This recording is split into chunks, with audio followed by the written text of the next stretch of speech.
Hi guys, welcome to our channel. మనం ఈరోజు ఈ వీడియోలో group 1 prelims examination pattern, syllabus and subject wise books గురించి both English medium and for Telugu medium discuss చేయబోతున్నాం. First main reason ఈ video తయారు చేయడానికి ఏంటంటే, కాంపిటేటివ్ ఎగ్జామ్ అనగానే చాలామంది జాగ్రఫీ, పాలిటీ, హిస్టరీ, ఎకానమీ ఈ 4 బుక్స్ మాత్రమే చదువుతుంటారు. ఇన్ఫ్యాక్ట్ మేము కూడా అలాగే చదివాం. ఆ పొరపాటు అసలు చేయకండి. ఖచ్చితంగా సిలబస్ చూసి సిలబస్లో ఉన్న టాపిక్ వైజ్ మనం బుక్స్ ప్రిపేర్ అయితే బాగుంటుంది. ఫర్ ఎగ్జాంపుల్ మనం గ్రూప్ 1 ప్రిలిమ్స్ సిలబస్ చూసినట్టయితే అందులో 13 టాపిక్స్ ఉన్నాయి. ఇప్పుడు మనం చెప్పుకున్న 4 subjects they are just part of this 13 అన్నట్టు. అంతేగాని ఈ 4 సబ్జెక్ట్సే హోల్ సిలబస్ కాదు. సో మనం ఈ 13 టాపిక్స్ నుండి రఫ్గా ఈచ్ టాపిక్ నుంచి 10 to 15 క్వశ్చన్స్ ఎక్స్పెక్ట్ చేయొచ్చు. టోటల్ 150 మార్క్స్ కాబట్టి రఫ్గా ఒక 2 మార్కులు అటు ఇటుగా 10 to 15 క్వశ్చన్స్ ఎక్స్పెక్ట్ చేయొచ్చు. సో మనం ఈ 4 సబ్జెక్ట్సే ప్రిపేర్ అయితే మిగతా 9 టాపిక్స్ని మనం నెగ్లెక్ట్ చేసిన వాళ్ళం అవుతాం. కాబట్టి ఖచ్చితంగా సిలబస్ తెలుసుకొని సిలబస్ వైజ్ టాపిక్ వైజ్ మనం బుక్స్ తీసుకొని చదివితే బాగుంటుంది. ఇకపోతే examination pattern group 1 ప్రిలిమ్స్లో 150 marks paper. ఇది 150 MCQs మల్టిపుల్ చాయిస్ క్వశ్చన్స్ వస్తాయి. 3 లాంగ్వేజెస్లో ఇస్తారు మనకు. ఖచ్చితంగా ఈ ప్రిలిమ్స్ అనేది క్వాలిఫై అయితే సరిపోదు. ఎందుకంటే మనం ఎస్ఐ కానిస్టేబుల్స్తో పోల్చుకుంటే ఎస్ఐ కానిస్టేబుల్లో మనకు 30 or 40% మార్క్ పెట్టారు అని మార్క్స్ వస్తే మనం ఫర్దర్ ఎగ్జామ్కి ఎలిజిబుల్ అవుతాం. కానీ ఈ గ్రూప్ 1లో వచ్చేసరికి మనం మీకు అందరికీ తెలుసు 1:50 రేషియోని సెలెక్ట్ చేసేటప్పుడు ఎడ్యుకేషన్ క్వాలిఫికేషన్, ఏజ్ అలాగే రిజర్వేషన్ని దృష్టిలో పెట్టుకొని సెలెక్ట్ చేస్తాం.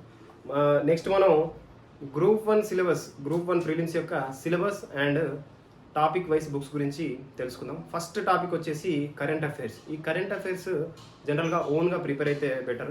News papers day to day news papers తీసుకొని ఇంపార్టెంట్ ఈవెంట్స్ నోట్ చేసుకోవాలి. మనకు సమయం తక్కువ ఉంది కాబట్టి ఈ మార్కెట్లో వివిధ రకాల కరెంట్ అఫైర్స్ మ్యాగజైన్స్ దొరుకుతాయి. అవి ట్రై చేస్తే బాగుంటుంది. తెలుగు మీడియం వాళ్ళకి వచ్చేసరికి షైన్ ఇండియా కావచ్చు, లేకపోతే విజేత కాంపిటీషన్స్ మనకు మార్కెట్లో అవైలబుల్ ఉంటాయి. ఎవ్రీ 15 days, 1 month లేదా 3 months ఎడిషన్స్ కూడా వీళ్ళ దగ్గర ఉంటాయి. ఇంగ్లీష్ మీడియంకి వచ్చేసరికి మనకు యోజన, కురుక్షేత్ర, స్పీడీ లేకపోతే విజన్ IAS వాళ్ళవి ఉంటాయి. ఇప్పుడు సెకండ్ వచ్చేసి ఇంటర్నేషనల్ రిలేషన్స్ అండ్ ఈవెంట్స్. ఇందులో మేజర్గా మనం ఇండియా యొక్క బార్డరింగ్ స్టేట్స్తో ఇండియా యొక్క రిలేషన్ గురించి తెలుసుకోవాలి.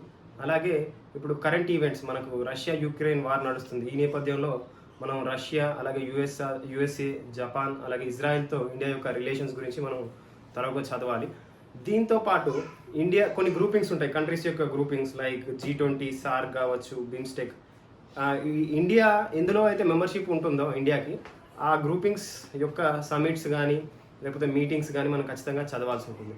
ఇప్పుడు మనకు ఇంగ్లీష్ మీడియం వాళ్ళకి వచ్చేసి పన్వేల్ సింగర్ బుక్ ఉంటుంది, చాలా డెప్త్గా ఉంటుంది. కానీ మనం కరెంట్ అఫైర్స్ని దృష్టిలో పెట్టుకొని ఆ బుక్ ప్రిపేర్ అవ్వాలి. తెలుగు మీడియం వాళ్ళకి వచ్చేసి MC Reddy publications, Balalatha madam గారిది ఉంటుంది.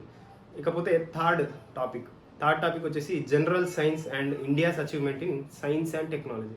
జనరల్ సైన్స్లో మనకు general physics, chemistry and biology, కొద్దిగా బేసిక్ సైన్స్ చదవాల్సి ఉంటుంది. నెక్స్ట్ వచ్చేసి సైన్స్ అండ్ టెక్నాలజీ మాత్రం ఖచ్చితంగా కరెంట్ అఫైర్స్తో లింక్ చేసుకొని మాత్రమే చదవాలి. IIT స్థాపన నుండి ఇప్పటి వరకు సైన్స్ అండ్ టెక్నాలజీలో డెవలప్మెంట్స్ గురించి చదవాలి. తెలుగు మీడియం వాళ్ళకి వచ్చేసి ఈ science and technology winners academy 2018 edition ఉంది, లేటెస్ట్ అయితే బెటర్. ఇకపోతే మనకు ఇంగ్లీష్ మీడియం వాళ్ళకి వచ్చేసి అరిహంత్ సిరీస్ లేకపోతే రమేష్ P. అగ్రహారి గారిది బుక్స్ ఉంటాయి. నెక్స్ట్ ఫోర్త్ టాపిక్ వచ్చేసి ఎన్విరాన్మెంటల్ ఇష్యూస్, డిజాస్టర్ మేనేజ్మెంట్, ఇంకోటి మిటిగేషన్ అండ్ ప్రివెంటివ్ స్ట్రాటజీస్ ఉంది. దీని కొరకు మనకు ఇంగ్లీష్లో వచ్చేసి శంకర్ IAS గారి బుక్ బాగుంటుంది. అలాగే తెలుగులో విన్నర్స్. ఈ మెయిన్గా ఈ ఎన్విరాన్మెంటల్ ఇష్యూస్లో డిజాస్టర్ అంటే ఏంది, డిజాస్టర్ మేనేజ్మెంట్ గురించి, లేకపోతే టైప్స్ ఆఫ్ డిజాస్టర్. ఇప్పుడు లేటెస్ట్గా కరోనా వచ్చింది, అది క్లాసిఫికేషన్లో బయాలజికల్ డిజాస్టర్ క్లాసిఫికేషన్లోకి వస్తుంది. ఇలాంటివి చదువుకోవాలి. నెక్స్ట్ ఫిఫ్త్ వచ్చేసి మనకు economic and social development, nothing but Indian economy గురించి మనకు మార్కెట్లో చాలా బుక్స్ ఉంటాయి.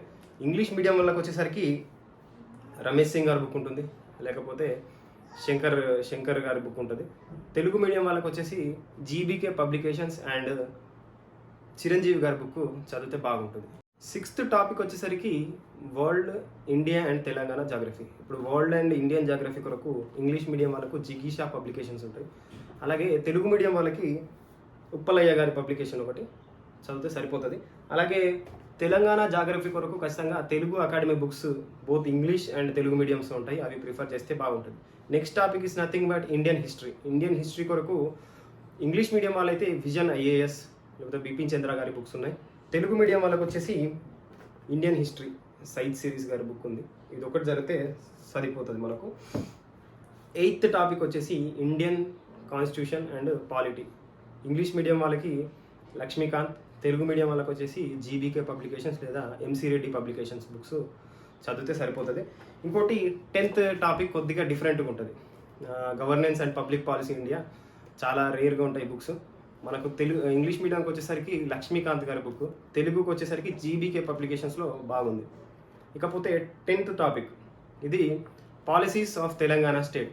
దీనికోసం మన రఘు దీపాక గారిది సోషియో ఎకానమిక్ అవుట్లుక్, ఇది బోత్ ఇంగ్లీష్ అండ్ తెలుగు వెర్షన్స్లో ఉంది, ఇది ఒకటి చదివితే సరిపోతుంది. 11th is nothing but Telangana history. దీనికోసం మనం తెలుగు అకాడమీ బుక్స్ చదవాలి, బిఏ థర్డ్ ఇయర్ బుక్ చదివితే సరిపోతుంది. ఒకటి 12th సోషల్ ఎక్స్క్లూజన్ రైట్స్ గురించి ఉంది. దీనికోసం మన మేజర్ పబ్లికేషన్స్, మేజర్ శ్రీనివాస్ గారి పబ్లికేషన్స్ చదవాలి, sociology book. Both Telugu and English versions కూడా ఉన్నాయి, ఇది చదివితే సరిపోతుంది.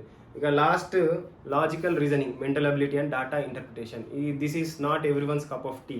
ఖచ్చితంగా ఎస్ఐ కానిస్టేబుల్ లేదా ఎక్సైజ్ కానిస్టేబుల్ ప్రిపేర్ అయ్యే వాళ్ళు స్కోరింగ్ చేయడానికి అవకాశం ఉంటుంది. తెలుగు మీడియం వాళ్ళు వచ్చేసి సిద్ధు పబ్లికేషన్స్ అండ్ మన పుప్పాల శివాజీ గారి బుక్స్ ఉంటాయి రీజనింగ్ కొరకు. అదే ఇంగ్లీష్ మీడియం అయితే మాత్రం అర్థమెటిక్ రీజనింగ్ ఆర్ఎస్ అగర్వాల్ సరిపోతుంది. చాలా అంటే డెప్త్గా చదవకుండా బేసిక్ అర్థమెటిక్ చదివితే సరిపోతుంది. So guys, this is about syllabus and subject wise books. మనం రానున్న వీడియోస్లో ఇంకా మనకు రిక్రూట్మెంట్, అలాగే పోలీస్ రిక్రూట్మెంట్, గ్రూప్ 1 రిక్రూట్మెంట్ గురించి మరిన్ని వీడియోస్ చేస్తాం. So please subscribe our channel.